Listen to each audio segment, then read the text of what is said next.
Mais aujourd'hui, vraiment au cœur des GG, au cœur des grandes gueules, on a beaucoup parlé d'une dame. Je crois que le Front National est dans une grande dynamique. Je pense qu'effectivement, on pourrait assister demain à une vague bleu marine. Les Français veulent le changement, ils obtiendront le changement. Voilà. Et je crois qu'on assiste là au réveil du peuple français. La vague bleu marine. Moi, je dirais la vague noire, quoi. C'est terrible. On se demande s'il faut pas se barrer, quoi, de ce pays. C'est dramatique de penser que les gens, dans la grande majorité, ont envie de ce genre de changement-là, quoi. Parce que changement, d'accord, mais ce genre de changement me semble catastrophique, épouvantable, quoi. C'est une vague sur laquelle j'ai pas du tout envie de surfer. Et vous le sentiez pas autour de vous, quand même, ce sentiment, justement, on va sanctionner les élites, c'est le vote Marine Le Pen, franchement. Pour ne rien vous cacher, j'ai toujours senti ça. Je pense que depuis Pétain, je crois que c'est quelque chose qui plane tout le temps au-dessus de la France, quoi. Je sens que la France est toujours capable de basculer, quoi. C'est ça qui est affreux dans ce pays. Simplement, à un moment donné, il faut toujours le réveiller, quoi. Il faut de la résistance. Bah voilà, on va faire de la résistance. Mais comment? Bah je sais pas, comme à l'époque, hein. Je sais pas, on va commencer petit, puis on va se battre. Mais vous qui êtes artiste, le vote Marine Le Pen, que vous le percevez, ça vous fait peur, ou vous dites bon, effectivement, c'est la colère des Français qui s'exprime à un instant T, un rejet. Moi, j'ai de la colère. J'ai de la colère, mais elle s'exprimerait pas comme ça, ma colère. Moi, je sais pas, pour moi, une façon d'exprimer la colère que de voter extrême droite, un parti qui exacerbe les choses les plus basses chez l'être humain, quoi, l'intolérance, le racisme, le rejet, etc., etc. Donc, moi, je pense pas que ce soit une façon d'exprimer son mécontentement. Je pense que c'est quand même, ça dénote une véritable tendance profonde de la France à aller vers ces extrêmes-là, quoi. C'est-à-dire une France qui est quoi, qui est raciste, qui n'aime pas l'autre, qui je pense une France qui lorsqu'elle est en tous les cas mécontente a envie de rejeter la faute sur l'étranger, sur le différent, sur le juif, sur l'arabe, sur le noir. Aujourd'hui, c'est sur l'arabe plutôt. À stigmatiser. Sur le musulman. Oui, enfin sur un peu tout ça. À stigmatiser en tous les cas les minorités.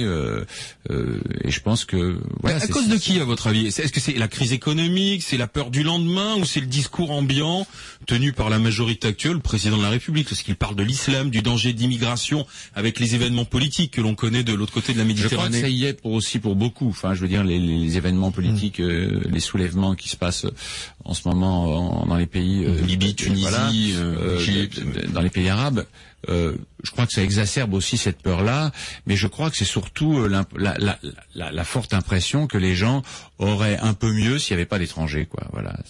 Moi, c'est surtout cette et je pense que c'est là-dessus que surfe le parti de Marine Le Pen. Marine Le Pen. Oui. Mais est-ce que Marine Le Pen est plus dangereuse que Jean-Marie Le Pen? A priori, oui, si on lit les sondages. Oui, parce que c'est une femme. Et on a l'impression, parce que c'est une femme, et c'est là qu'on se trompe, c'est-à-dire qu'il va falloir la démasquer, quoi, comme femme. Faut dire, Marine Le Pen est un homme. En réalité, si vous voulez, Marine Le Pen a des couilles, a une bite. Voilà, il faut se méfier de Marine Le Pen, parce que elle est aussi dangereuse que son père, voire même plus, parce qu'elle arrive masquée, avec un visage de femme. En fait, c'est un homme. Mais en même temps, elle incarne aussi un renouvellement politique, parce qu'elle n'a jamais été en poste. Elle accède là pour la première fois à la présidence d'un parti, dans une classe politique qui a quand même beaucoup de mal à se renouveler, qui nous présente toujours finalement la même offre. Elle a aussi ce côté renouvellement qui n'avait pas son père. Moi, je trouve pas qu'elle se renouvelle. Qu'est-ce qu'elle renouvelle? Elle ne renouvelle rien du tout, c'est toujours les mêmes idées, xénophobes. Oui, mais ils disent, racistes. on a essayé tout le monde, sauf le Front National. Le Front National n'a jamais été au pouvoir. Bien sûr. Parce que là, aujourd'hui, le gouvernement, quoi de neuf au gouvernement? Juppé. Donc le Front National dit, voyez, c'est les mêmes qui vous ont planté il y a 15 ans. Si ce sont les références sur lesquelles se basent les Français pour voter, j'ai très peur d'être français, quoi, même. Attention. Parce que ça veut dire quoi? Ouais. Ça veut dire qu'on peut voter aussi pour un dictateur.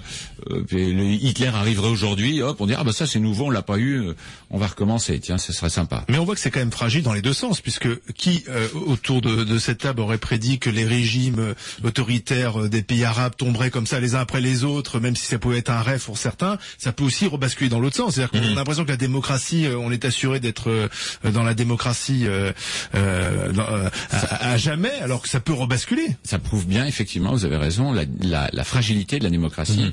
Déjà dans un pays comme le nôtre, où la démocratie est ancrée depuis quand même de longues années, mais on voit bien aussi comme c'est difficile à mettre en place la démocratie dans les pays où elle n'est pas encore une base de la culture, comme par exemple la Russie, où ça a été pendant longtemps, et aujourd'hui on apprend encore à être démocrate, et c'est le cas des pays arabes. Mais moi, ce qui m'amuserait, c'est que voilà, on se la coltine pendant quelques années, puis qu'on fasse une véritable révolution aussi, pareil, par les armes, pour la virer. Alors certains disent que justement, si la parole est libérée, Richard Berry, elle est libérée aussi depuis qu'on entend ce genre de choses sur le service public.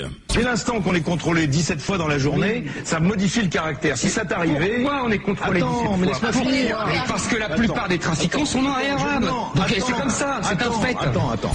Voilà, et aujourd'hui, Éric lui, il va être content avec Marine Le Pen, lui. C'est le même discours. Hein. C'est le même discours. C'est un discours de... Il se défend, lui, de tout racisme, de tout xénophobie. Il se défend, mais pas le tribunal, en tous les cas. Il a été condamné. C'est un discours totalement xénophobe. C'est un homme raciste, point barre. Donc il fallait le condamner. Bien sûr. Parce que certains pensent que là, en condamnant Zemmour, finalement, on le victimise et on fait plutôt le jeu de ce qu'il peut véhiculer comme idée. Mais non. Moi, je crois pas. Moi, je crois qu'un mec raciste, faut le condamner, point barre. C'est des choses que, et je pense qu'à un moment donné, ça a été le cas, et c'est toujours le cas d'ailleurs de Jean-Marie Le Pen, et ce sera bientôt le cas à la première bourde de Marine Le Pen.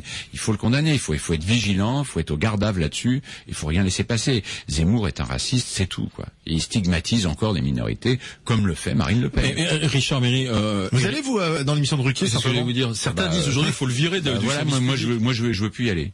Ah ouais. Ah bah non, moi je veux plus y aller tant que ce mec-là sera là. Alors, en même temps, pour lui répondre, vous avez le tempérament pour lui répondre. Ouais. Non, mais je vois pas pourquoi je viens pour parler d'un truc convivial, d'un film. Voilà, je suis pas là pour faire de la politique, mais j'ai pas envie de m'engueuler avec un mec comme ça, quoi. Ça m'intéresse même pas.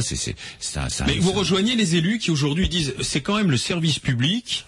Et il n'a plus sa place sur le service public. Après qu'un employeur privé décide de le garder, c'est le Figaro ou RTL, ils font ce qu'ils veulent, mais le service public, ce serait tout à son honneur de virer Zemmour. Exactement. Je pense qu'il devrait être viré du service public. Il y en a un qui n'a pas joué la comédie, d'ailleurs ça lui a coûté sa place. Boum. I love Hitler. People like you would be dead. Your mothers, your forefathers would be gassed. You, Alors là, ça a été combien 20 secondes qui ont fait le tour du monde et qui ont coûté à Galliano sa carrière de couturier. Je sais pas si on le reverra, mais c'est sa phrase là, j'aime Hitler et des gens comme vous, ils auraient dû être gazés. Alors est-ce qu'il fallait lui pardonner parce qu'il était bourré sous médicaments ou pas? Non. Enfin, ça va pas la tête. Alors tout d'un coup, on peut tout dire. On va dire, moi, je vais dire n'importe quoi. Puis je vais dire, j'étais bourré, j'étais sous médicaments. Rien n'excuse. Il n'y a pas un médicament ni un verre de vin qui peut excuser de tels propos. C'est profondément, surtout que c'est pas la première fois qu'il le fait. C'est profondément ancré en lui. Et puis il n'y a pas de pardon pour des propos.